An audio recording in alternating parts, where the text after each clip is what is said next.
Moin Leute, willkommen wieder beim neuen Video. Heute mal wieder mit einem Video über den RX8. Und zwar werde ich heute in den RX8 eine Öltemperaturanzeige einbauen. So, bevor das jetzt hier weitergeht, muss ich noch mal ganz kurz was sagen. Und zwar ist leider gestern, während ich das Video geschnitten bzw. gerendert habe, diese Festplatte hier vorne kaputt gegangen. Ja, da waren relativ viele Sachen drauf, die halt zu dem Video noch eigentlich dazugehören sollten. Wie zum Beispiel diese ganzen Zeitraffers, die ich immer mache. Ja, die waren eigentlich da drauf, sind jetzt weg, habe ich auch schon von der SD-Karte gelöscht. Zum Glück hatte ich noch die ganzen Sachen auf dieser SD-Karte drauf, also auf der Kamera-SD-Karte. Die hatte ich da zum Glück noch drauf, weil ich bin so ein Hafensänger, ich lösche die da nie, außer die Kamera bzw. die SD-Karte ist voll. Ja, das wollte ich nur mal kurz einwerfen, deswegen mache ich das zwischendurch so etwas größere Sprünge von den Arbeitsschritten her. Und deswegen ist da jetzt auch kein Zeitraffer drin oder sowas. Aber das meiste habe ich halt noch auf der Kamera gehabt, deswegen Video macht noch Sinn. Gut, das wollte ich mal kurz sagen und ich würde sagen, jetzt geht es wieder zurück zum Video. Die Öltemperaturanzeige will jetzt nicht irgendwie hier oben auf dem Armaturenbrett hinkommen oder hier vorne ran oder sowas. Die Öltemperaturanzeige werde ich unten da, wo ja, der Zigarettenanzünder ist, da werde ich den hinbauen. Hier haben wir jetzt wieder so eine Raid HP, wie heißt die? Doch, Raid HP. Hier hat noch so einen silbernen Rand, den werde ich aber schwarz lackieren, damit der besser hierzu passt. Ich werde gleich nochmal ganz kurz zeigen, wo der hinkommt. Ja, und um die Temperatur zu messen, ist da natürlich auch ein Öltemperatursensor drin. Und das Ganze werde ich an eine Sandwich-Plate anbauen. Öl-Sandwich-Plate habe ich jetzt vom Wankelshop gekauft. Ich habe jetzt einmal eine silberne und einmal eine schwarze. Ich weiß noch nicht, welche in den RX8 kommt, weil eine will ich halt in den RX8 rein haben und eine will ich in den RX7 rein haben, weil ich will halt in beiden Zusatzinstrumente haben. Und ja, ich habe jetzt einmal eine hier in Silber. Und einmal hier vorne einmal in schwarz, wo hier noch Wankelshop drauf steht. Ich muss jetzt gucken, welche ich wo reinbaue. Ich glaube, ich tue die schwarze in RX7 rein, weil da ist der Ölfilter besser zu sehen, beziehungsweise sieht man das eher. Und hier beim RX8 ist das alles so verbaut, da sieht man es glaube ich gar nicht. So, ich zeige euch mal ganz kurz, wo ich die Anzeige hinpacken werde. Nicht wundern, dass hier die Sachen liegen. Das ist hinten so ein bisschen alles ausgebaut. Kriegt ihr bald ein Update drüber. Auf jeden Fall werde ich die Anzeige... Ich tue mal im Gang raus. Moment. So. Die Anzeige kommt hier vorne hin. Das hier werde ich benutzen, damit ich hier ja, Bluetooth habe mit so einem FM-Receiver-Gedöns. Und hier werde ich den Aschenbecher oder die kleine Ablage ausbauen. Und da werde ich dann eine Zusatzanzeige reintun.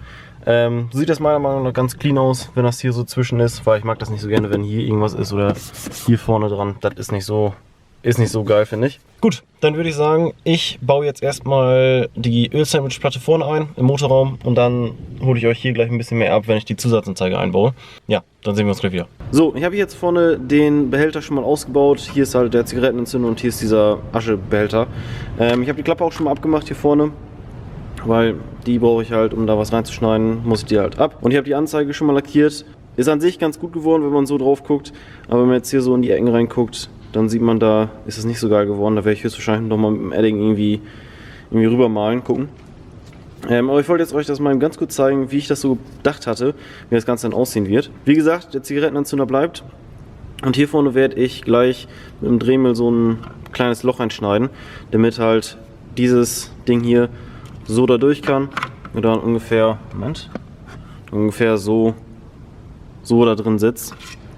Ich habe schon geguckt, ich muss hiervon nichts abschneiden und hiervon nichts abschneiden. Ich muss gleich einfach nur hier einmal reinschneiden, hier einmal reinschneiden und das gleiche hier auch noch machen und dann halt hinten das raustun, damit der Körper hier halt durch kann. Dann kann ich das einfach einsetzen. Ich werde an der Seite nochmal mit, ich weiß noch nicht was genau, ich denke mal mit dem Zeug, womit ich die Türpappen vom MX5 gemacht habe, werde ich hier an der Seite nochmal das Ganze verkleiden, so dass es dann relativ clean aussieht. Vielleicht werde ich das auch nochmal lackieren, irgendwie eine matt schwarz, damit das hier irgendwie am besten passt. Ich weiß auch nicht, ob ich das glänzen lasse, weil, naja, das hier ist matt und so. Da muss ich mal gucken, wie es im Innenraum aussieht. Ansonsten gehe ich da drüber und lackiere das halt matt schwarz, das ist jetzt auch nicht das große Problem. Auf jeden Fall werde ich hier jetzt einmal reinschneiden und das so zurechtschneiden, damit das vernünftig reinpasst. Und dann werde ich noch dieses kleine, ja, außenrum, damit er noch schön aussieht, das da rein tun. Dann sehen wir uns wieder, wenn ich das Ganze eingebaut habe, beziehungsweise ich zeige euch dann kurz vorher noch, wie das dann aussieht. So, bevor ich das einbaue, möchte ich euch das Ganze noch mal zeigen. Ich habe jetzt hier die Öltemperaturanzeige schon drin, wie man hier relativ gut sehen kann. Diese ist jetzt hier hinten mit Epoxy und Heißkleber ein bisschen festgeklebt. Heißkleber war nur da, um das Ganze zu fixieren, damit ich das mit Epoxy vernünftig festkleben kann.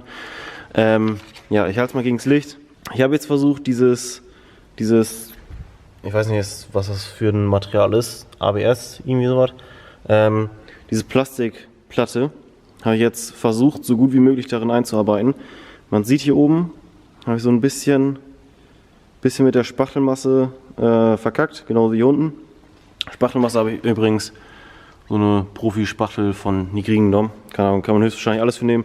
Das habe ich jetzt dafür genommen und hier habe ich jetzt die Anzeige so drin. Ich werde gleich noch, bevor ich den einbaue, werde ich noch das Ding hier drauf tun, das hier, damit ich das halt so verstecken kann, falls ich das nicht sehen möchte, warum auch immer. Ja, wie ihr auch seht, habe ich die Öldruckanzeige jetzt sozusagen da drin integriert, kann ich sagen, ich weiß es nicht. Ich wollte es ja, als erstes wollte ich das ja, also diesen Ring, der hier unten liegt, wollte ich den ja schwarz lackieren und dann die Anzeige einfach nur so reinpacken und ja, damit es halt so drin ist.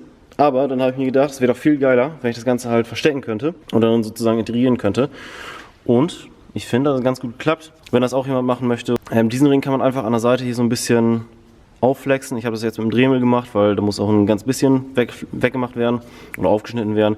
Und dann kann man den eigentlich relativ easy so hochdrücken. Wo man drauf aufpassen muss, was ich nicht so doll getan habe, ist, dass man das Ganze hier nicht zerkratzt. Weil wie man sehen kann, ist das ja ganz gut zerkratzt. Bevor ich das einbaue, zeige ich euch auch noch mal ganz kurz, wie ich die Kabelverlegung gemacht habe und was ich dafür nehme, um das halt zu powern.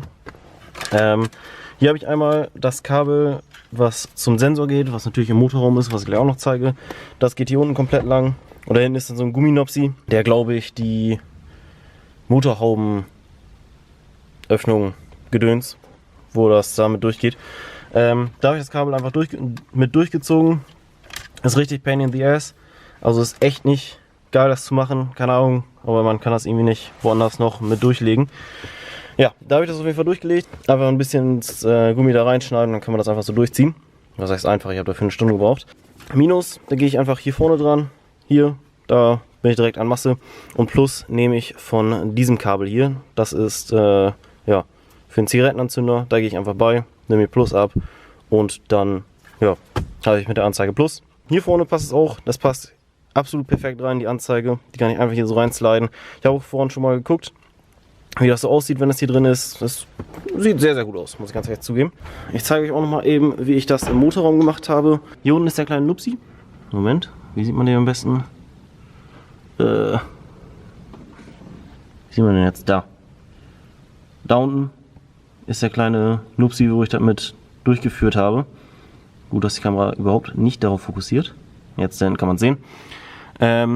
Das Kabel geht dann halt hier vorne hin zur Sandwich Plate. Da vorne habe ich dann einmal das weiße ist der Sensor und das andere ist ist einfach Masse. Die Masse habe ich einfach hier drauf gelegt. Ja, ist halt Masse, ist jetzt nicht viel dabei. Ich habe auch jetzt nicht gefilmt, wie ich das Ganze hier wieder zusammenbaue, weil das ist relativ langweilig und habe ich glaube ich schon ein paar Videos drin gehabt. Deswegen, ich werde jetzt hingehen und werde jetzt die Anzeige hier vorne reinbauen und dann gleich mal kurz bevor ich das Auto starte, werde ich euch dann mal eben wieder abholen. Und dann werden wir hoffen, dass das Ding so funktioniert, wie ich es gehofft habe. So, ich habe den EX8 jetzt mal angeschmissen und die Öltemperaturanzeige funktioniert. Hier vorne kann man sehen, Moment, so. Ich habe ihn auch schon warm laufen lassen, einfach nur um zu gucken, ob das ganze Ding funktioniert.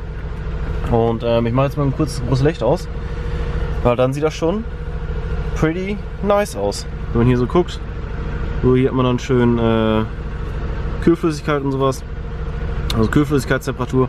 Dann hier runter gucken, dann hat man hier direkt Öltemperatur. Wenn ich das dann zumache, dann sieht man nur noch, dass es hier so ein bisschen leuchtet, stört aber nicht. Das schließt auch nicht komplett, weil ich habe hier unten ein bisschen zu viel Spachtelmasse dran getan. Deswegen schließt das nicht komplett, aber so ist es dann komplett hidden und kann man nicht mehr sehen. Wenn man das dann sehen möchte, kann man das dann so aufmachen. Ich weiß nicht, ich fand das hier einfach ein cooles Feature, deswegen habe ich es auch drin gelassen. Ich werde das sowieso die ganze Zeit aufhaben, weil warum sollte ich es nicht aufhaben? Ja, wie ihr gerade gesehen habt, die Öltemperaturanzeige ist jetzt eingebaut. Ich habe jetzt nur eine Öltemperaturanzeige eingebaut und nicht noch eine Wassertemperaturanzeige. Das machen auch noch viele, dass zu der Öltemperaturanzeige auch eine Wassertemperaturanzeige einbauen. Das habe ich jetzt aber nicht gemacht. Mir reicht die Öltemperaturanzeige, nicht Öldruck. Ja, warum das noch viele mit einbauen, so Wassertemperatur, weil halt die Wassertemperaturanzeige ist im EX8 genau wie im keine Ahnung, MX5 oder sowas ist eher so ein Schätzeisen. Aber wie gesagt, für mich reicht jetzt erstmal die Öltemperaturanzeige. Gucken, ob ich das noch irgendwann mal in der Zukunft umbaue, dass ich da noch eine Wassertemperaturanzeige nebenpacke. Aber ja, ich wollte halt den Zigarettenanzünder noch behalten für den FM-Transmitter. Ich weiß, man hätte sowas auch von, ich glaube, Racing Beat kaufen können. Das Ding kostet aber schöne 600 Euro und das hat mich jetzt so ungefähr 50 Euro für die Anzeige und sag ich mal 3 Euro für Spachtelmasse und die anderen Sachen, also halt dieses Plastikgedöns. Ist ein bisschen weniger als 600 Euro. Dann würde ich aber sagen, das war's mit dem Video. Wenn es euch gefallen hat, könnt ihr natürlich einen Daumen hoch geben. Wenn nicht, gebt einen Daumen runter. Sagt mir warum, weil nur so kann ich die Videos wirklich verbessern. Und ja, dann würde ich sagen, haut rein. Bis zum nächsten Mal und tschüss.